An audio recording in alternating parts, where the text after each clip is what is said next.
नमस्कार दोस्तों, इंडिया के सबसे बड़े न्यूज चैनल में आपका स्वागत है।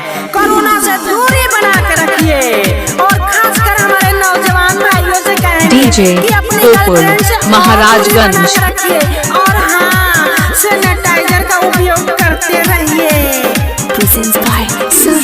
हमारा बियाह वाला गल रहे पटाना, बिचाही में कले है ने घट गइले घाटाना और ये घट गइला ये कोरोना।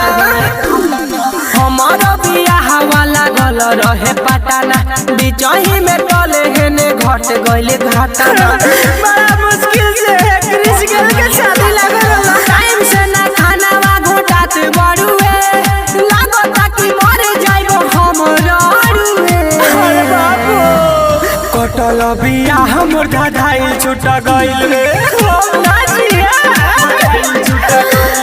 सब ई कहानी लॉकडाउन में भइल रे। पंडित जी आपको नहीं छोड़ेंगे। कटल बिया हमर धाधाइल छुटा गइल रे, सब ई कहानी लॉकडाउन में भइल रे। किनल से रवानी हमर धइल बावे रे, सब काम चाइना के कइल बावे रे। मने मने खुश रहनी अगुटाइल, देखनी जब न्यूज हमर छूट गइल घायल। हमारी बहनी के नजर उठा के नहीं देखेंगे।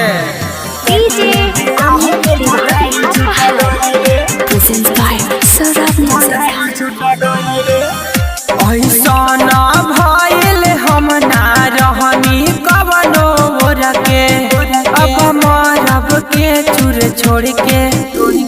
सुनी के खबर हम भगनी ह किस से, बड़ी मारे खोइनी ह रोड पर पुलिस से। डीजे गोकुल महाराजगंज। प्यार में बड़ा दूर गत भइल रे, सोना ए कोरोना ही गलत भइल रे। अरे बाबू कटल बिया हमर धाधाइल छुटा गइल रे, सब ई कहानी लॉकडाउन में भइल रे। कटल बिया हमर धाधाइल छुटा गइल रे, सब ई कहानी लॉकडाउन में भइल रे। अरे बाबू अब ई काट काम के बाद जब हमर शादी कटिए गई।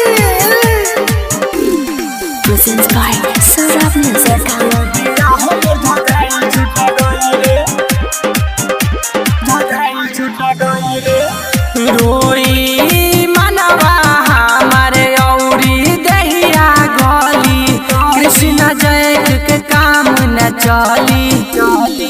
राइटर संतोष ताजे आके कर चेक हो, लगता कि आई जाई हमारा यो टेक हो।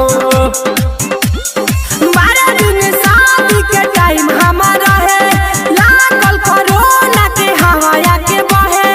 अरे बाबू कटल बिया हमर धाधाइल छुटा गइल रे,